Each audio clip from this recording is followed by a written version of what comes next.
and I would not ask you to give examples, but I'll tell you, is leadership associated with the best skills? Is the best skilled person the best person to lead the team?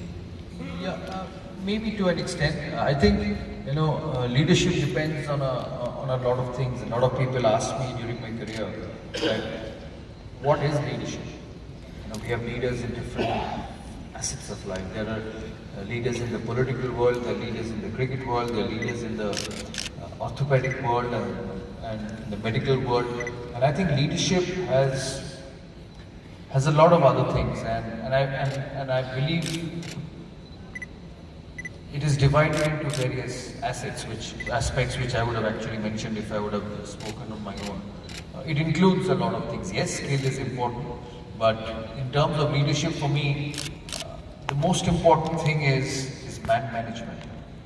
I believe that's the biggest aspect of leadership. And when I came into Indian cricket at an early age, I was 18 and a half when I got first picked into the national cricket team. And I say this a lot when I go and speak, because a lot of my leadership skills generated from the experiences when I was an 18-year-old. I remember going to Australia for the first time in '92, and in those days cricket was different. What you saw last night at the big ball, or what you look at the revenues of Indian cricket, it was nothing in those days, 1992. I remember getting paid 30,000 rupees for the entire 4 months of a tour of Australia. And I think Virat Kohli and the company gets 30,000 rupees per second at the moment playing for India. So it has been a massive change in cricket since when we started in 1992. And I remember going to Australia, as I said, and landing in Perth. I'm sure a lot of you here have been to Perth. In those days, India used to go to Australia once every 6 years, and Australia was so strong those days. I remember coming out of the aeroplane and going to the hotel, and we were so jet lagged that I was waiting at the lobby of the Sheraton Perth hotel and just trying to get some fresh air when one of the greats of Indian cricket asked me for dinner. He asked me whether, are you free for dinner tonight? I said, I didn't have an answer because I was an 18-year-old boy picked for India and somebody asking me for dinner who's played more than 100 test matches. So I accompanied him for dinner, and I still remember the restaurant in Perth. It was a Chinese restaurant, and as I went through the dinner, there was only one person talking. At that age, you don't talk, you listen. And he said the first thing he told me, that he believed that I should not have been on this tour. So it was like a shock. It was like a shock to me, because an 18-year-old guy has just landed in Australia with some of the stalwarts who he has looked up to, who he dreamt of someday sharing their cricket field. And the first thing that was told to him was that he probably believed that I should not have been on this trip. So as and when I got dropped after that trip and after that series and never played for India for 4 years.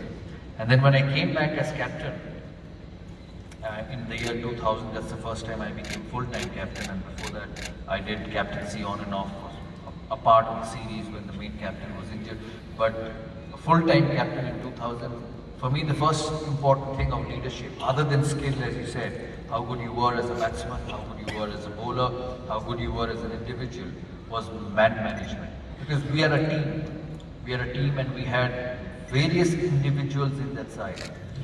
I believed in letting people express themselves. We had Yuvraj Singh from the north, Rahul Dravid from the south, Sachin Tendulkar from the west, and what was important to understand, that all individuals were not the same. I had a team where if you ask somebody like Rahul Dravid, and he was with us last night, if you ask, we used to call him Jam because his father worked in the Kisan Jam. Father was the brand manager of Kisan, and Javagal Srinath gave him the name Jam during his entire career. If you would tell Rahul Dravid, the Jam, there's a test match tomorrow, how do you prepare? He will tell you exactly things and do it the same way. In the morning breakfast, if you ask him what will you eat, he'll say, I'll have cornflakes, I'll have milk, I'll have juice, and by the time I get onto the bus 5 minutes before, I'll have an apple in my hand. And if you follow him in the morning of the test, he will do exactly the same. And then you had another young player, Yuvraj Singh, an 18-year-old, where when you woke up and went to the breakfast table, you knocked on his door and said, boss, there's a test match to be played, I hope you're awake. So there were two different personalities. But as a captain, you had to lead them. As a captain, you had to understand that you have to manage both of them individually. And two people can never be the same. I have experienced in my career that as a leader, as a coach, as a captain, if you think that's my way is my way, you either follow my way or you're not a part of the team. I don't think you'll be successful in what you do. So managing every individual was very, very important. Other than skill, other than man management, as you said, it is very important when you work in a leadership team and when you work in a team when you know that your fortunes, the results will be impacted by everyone, not just by one person. You have to take the fear of failure away. The fear factor is very important in professionals. The fear factor is very important in people who know that their careers are decided by other people. I had met Leander about 8 or 9 years ago when I just started to give up the game. I last played in 2013. I said, you know, Chief, the best part of your profession is nobody decides your career. The best part of your profession is that when a Roger Federer 3 years ago or a 4 year ago gets walloped by Nadal at the Wimbledon final, it's up to him to tell himself that, listen, I'm going to come back 2 years down the line, a better Federer, a fitter Federer, and come and beat Nadal, which he did in those period of 3 years. But you're also well known for picking the right people. Yes, I will come to that. I will come to that. When I say fear of failure, that's what you exactly meant. When you picked someone, you picked him on the basis of allowing him to perform over a period of time. You know, a lot of time we make the mistake of picking somebody for after one good performance or two good performance, and then suddenly when things go wrong, we lose faith in him. We lose faith in him and say, no, he's not the person, let's look at the other person. And in this way, you cannot produce champions, you cannot produce players who will give everything for you. Once you decide to pick someone in a group, in a medical group or in a sports group, and you believe in that person, you have to take that fear factor away from it. Because all of us want to succeed. Everybody in this room, starting from me, you, and the wonderful people who are in front of me, they all want to be successful in their profession. The biggest thought process in a young athlete, in a young entrepreneur, a professional is, what happens if I fail? And I think as a leader, you have to take that fear factor away. You have to make him believe, you have to create an atmosphere that this is my goal, this is what as a leader I expect of you. I know that you won't succeed all the time, but make sure you succeed more number of times than you fail. As a batsman, as when those young players came in, the likes of Virender Sehwag and Harbhajan Singh and Yuvraj Singh and Zaheer Khan during my period, for me the rules were simple. All you needed to worry was that cricket ball coming out of the hand of the bowler, because that's what you need to hit, and that's how you score runs, and that's how you win cricket matches. Don't worry about what the captain thinks about you. Don't worry about what the selectors think about you. And most importantly, don't worry about what the media thinks about you. The best advice, Ian Chappell gave to me when I had just become captain. I asked him, sir, you've been captain of Australia for such a long time. What do you think is the essence of captaincy? He said, Sourav, when you walk out on a cricket field to lead your country, you should not worry of what the media or the world thinks about it. What you need to do is when you get back to your hotel in the evening and put your head on the bed, you must be able to tell yourself that I was given a responsibility and I did that to the best of my ability. It didn't matter what the world thought about you. It did not matter what the critics felt about, because everybody will have an opinion, and that's how the world is, that's how the society is. But what you feel and what your inside says is right for the country, for the team, you do it. There is no manuscript for success. There's nothing written in stone that you follow this way, you will succeed. It's about adaptation, it's about man management, it's about taking the fear factor away from individuals and allowing them to express themselves. It's a world where everyone, whether you're a senior professional, whether you're a junior professional, you have to allow that individual to express himself.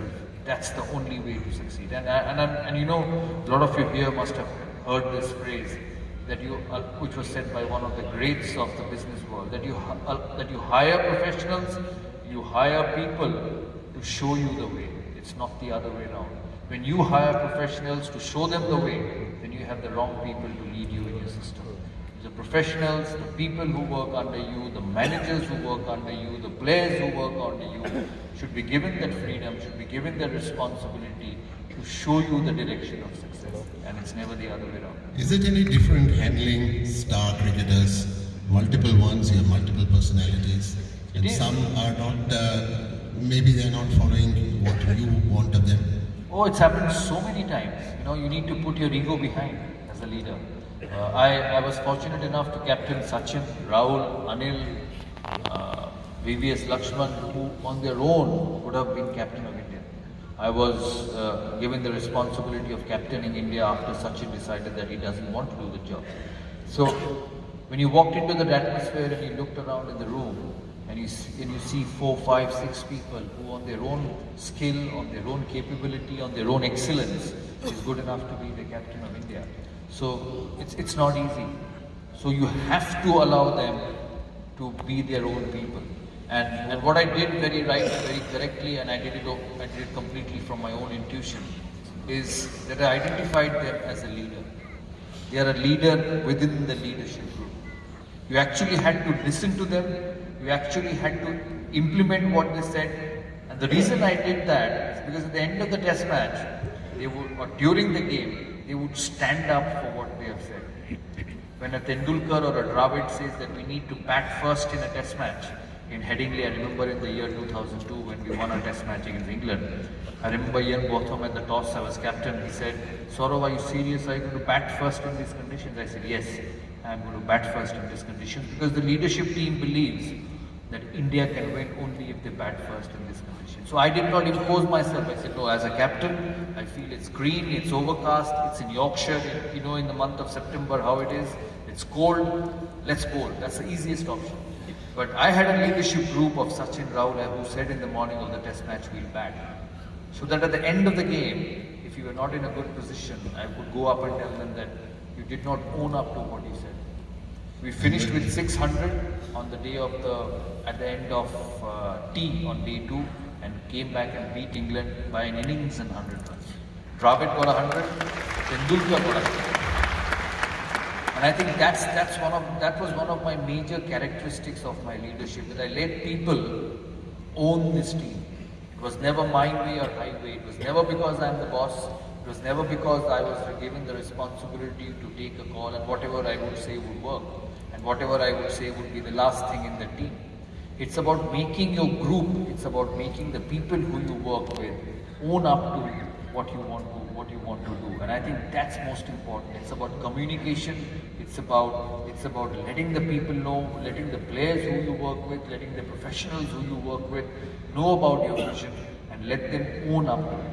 And I think that was the reason we became such a very good team at that time. You know, I had players who, if I would leave out from a squad, would never come and speak to me for 3 days. You know, Harbhajan Singh, who was one of the greatest off spinners the country has ever seen, and one of my best friends, is here at the test match commentating. I remember in Auckland, I left him out on a pitch which was absolutely green because we wanted to play an extra fast bowler. He came up to me at the end of the test match, he said, and he told me on my face that you are favouring certain people and you're not picking me, in spite of me being the best spinner in the world. And I was not upset with what he told me, because I could see in his eyes that he believes that he's the best spinner in the world. He believes that he should be in that squad. He believes that he's the person who would win India test matches. You don't need people when it's quick, when it's hard, when it's difficult, when your profits have to go 4 times, take a back seat. You know, he's the boss, let him do it, it's difficult, I'll take a back seat. You need members in your team when it's tough for you, when it's difficult, when the market's down, when the pitch is green, come forward and say, I'll change this way. Harbhajan played the next test, got 5 wickets and India went on to win that test match. And I was extremely happy that here was someone who challenged me. Here was someone who said that the decision you took was wrong because I'm the best spinner in the country. Because the next test match he had to come, and as I threw the ball at him, I said, live up to what you said. He got 6 wickets, won the test match for India, and he came and told me after the test that you made a mistake the last test. And I was extremely happy to accept it because all I needed was to win that game. It doesn't matter what he felt, it doesn't matter what he thought about me, because I knew at the end of the day he was my friend and he won a test match for me. So I think it's very important how you deal with exceptional talent in your system. It's very important how you respect them, how you allow them to guide you to your goals. Because we all are a team. You know, when we played for India, India won only if 11 of them performed. And when you are in a group, I know for a doctor, it's a lot about individual skills also. Because you treat your patient one-on-one, you deal differently. Maybe half of you don't meet each other during most part of the year. But in a team sport, where leadership is very, very important, it's about giving your best professional the ownership to come and tell you that, listen, I gave you the responsibility and you didn't deliver.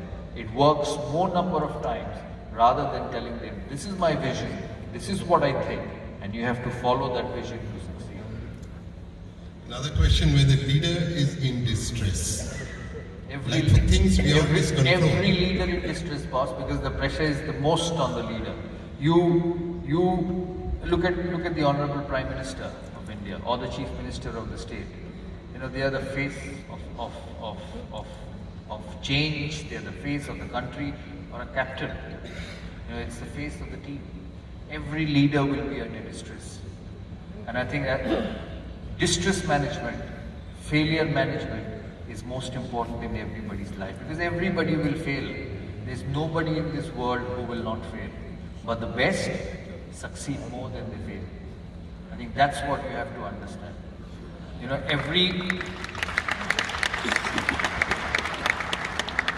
I played with one of the best cricketers of my generation, or probably the best cricketer the world has seen in the last 30, 40 years, which was Sachin. You know, he went on to play God knows how many number of games. He also must have forgotten 600 or 700 games for India, and he has 100 international hundreds, which means the remaining 500 matches which he played for India has not been what people expect of Sachin Tendulkar.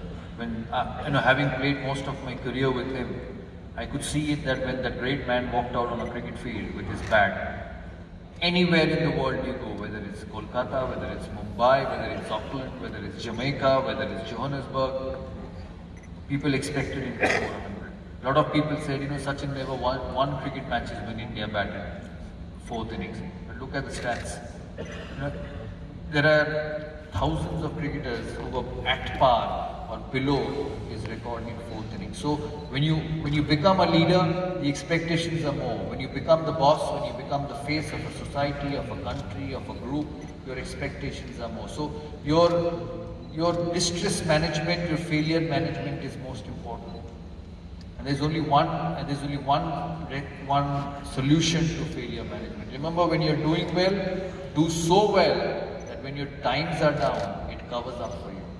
When you, as a company, you make a profit, when your profits for that quarter goes beyond your expectations, make so much that in the 3rd quarter, when you're not making enough money, it makes up for that distress. Because everybody will feel distress.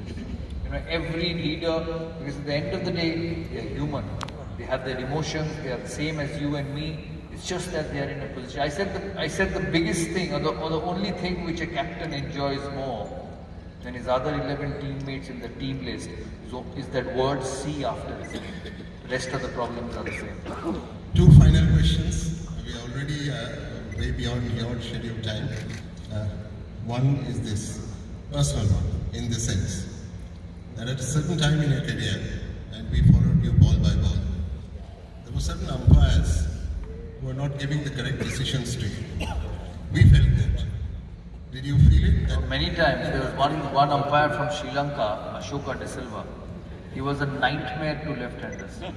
And I remember while going through a series against the West Indies, 3 test matches he gave me out 3 times LBW to a West Indies fast bowler called Cameron Cuffy. He was 6 feet 8 inches. I had to be two Gangulys to get hold of Cameron Cuffy. And every time the ball pitched outside the leg stump. And at the end of the third test, I went up to him and said, "Sir, can I make a request?" He said, "Yeah, Sourav, please say." I said, "Please let me know which series of India you are umpiring. I'll take a break. I'll take a break, or we will only play right-handers in the team, because your LBW decisions to me in the last 3 test matches could actually finish my career." So yes, you did, and you just had to deal with it, because at the end of the day it was an umpire's decision. There was no review, there was no DRS that time when during our stage. Now Virat Kohli gets hit on the pad, he has an opportunity to go up to the third umpire and get a review, but in those days it wasn't. So there was, I'm sure you must have seen Steve Buckner with Sachin Tendulkar, the number of times he gave him LBW. And Steve was like a slow death. He keeps looking at you, and when everybody feels that he's going to go against you, the finger comes up and you're given out. So he was like a slow death, Steve Buckner. So yes, this happened to many, many people. And the final question to you, do cricketers make good politicians? I'm sure they do. But that does not mean that I'm going to become a politician. I know what your question is. Everybody asks me, I have a problem in life. I go and invite Mamta Banerjee, people say I'm going to join Trinamool. I go and meet Amit Shah for cricket, people say I'm going to join BJP. So I've already become a half politician even without joining any political party. So that's the problem I have, and I was discussing with him when I came in the car. I said, how do I solve this issue? Political people are in everybody's life. You go to a public function, there is the chief minister, there is the prime minister, there is the home minister sitting. You go and meet them for clearances, you need them. But every time there is a photograph in the newspaper of a Ganguly with a political person, they feel Ganguly is joining that party. So that's the problem I have, but I have found a way to deal with it. And that is not on my agenda at all. I'm happy with cricket. Hopefully we can bring you some more pink ball test matches where you can go and enjoy and watch the best in action, because sport is the best way of life. I know it was your final question, but before I finish, I want to share an experience of mine. A lot of people in this world, and a lot of you here in my profession, in the business world, have tough periods. That is bound to happen. When you're in a profession for a long period of time, when you do anything for a long period of time, the graph cannot be up all the time. That's the way the world is created, and that's the way the ecosystem is.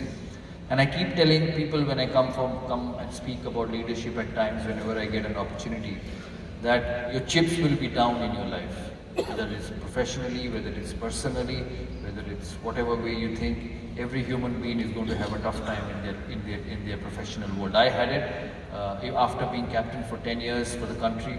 In spite of scoring more runs than Tendulkar did for the first 10 years in one-day cricket, I was dropped for a year.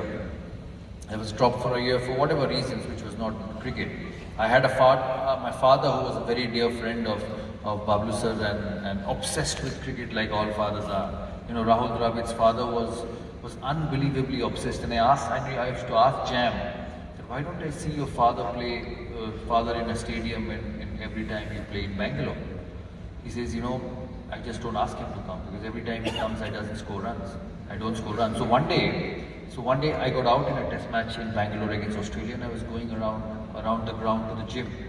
I suddenly saw Rahul Dravid's father sitting in the last seat of one of the most ordinary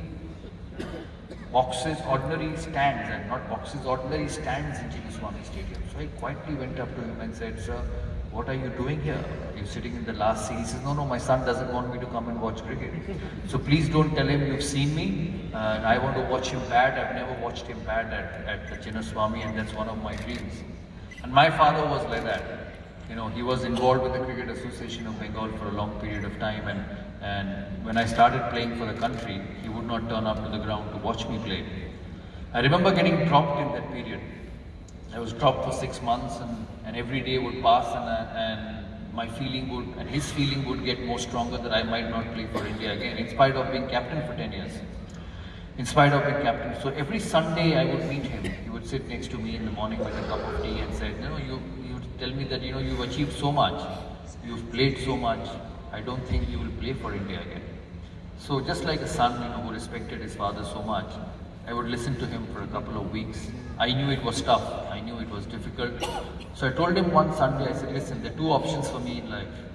Either I listen to you and say at the age of 33 that I've achieved a lot and it doesn't matter whether I played one more game for India, or I give it a try. I give it a try and see where it goes. Because once I get to 40, I will not be that good enough to play again. I'll give it a try and see what happens. Just like any other father who loved his son and said, I don't see this happening, but if you want to do it, you do it. I came back after a year. When India went to South Africa and got blown away by fast bowling. I came back in that series. I got the highest runs in that series. I played for another 4 years after that. And then when I quit, when I was 39 years of age, I went up to Sachin and said, I've decided to